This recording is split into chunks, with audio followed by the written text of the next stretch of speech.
Hi, my name is Emily Valentine. I'm one of the school-based therapists with Nystrom. Today I'm going to talk to you about sensory diet and sensory needs, especially pertaining to light sensitivities and needs.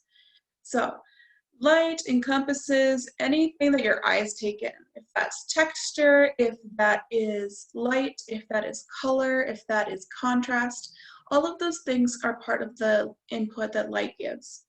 Um, and that input can show up in sensitivities. So those sensitivities in little kids, I've seen a lot of times happen with little kids who cry when they go outside because it's too bright and their eyes hurt and they don't necessarily have the words for it. And with older kids and adults, it's just that their eyes hurt and they start to get headaches from it. So those are really common things to look out for in those sensitivities. So ways to navigate those sensitivities, I often see people who gravitate towards sunglasses, who gravitate towards hoods, who gravitate towards hats, and those are all ways to block out some of that sensory input. So a lot of these kids end up, if they have normal glasses, then they use transition lenses. And that is a really great way to help navigate that on a daily basis and part of that sensory diet. Other things that can help with this sensory need or being overstimulated would be using reduced brightness on screens, taking out blue light. I've seen a lot of people build dark spaces because when they're overwhelmed, they need that dark space. So if that looks like just having a blanket around so they can pull that over their head, if they use a hood to navigate that, if they use hats and sunglasses to navigate that.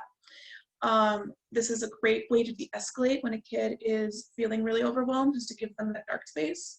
And if you can give them headphones to go with it so they can have quiet too, that's great. And that can often be built into a sensory break or when somebody's overwhelmed and you need a way to de-escalate.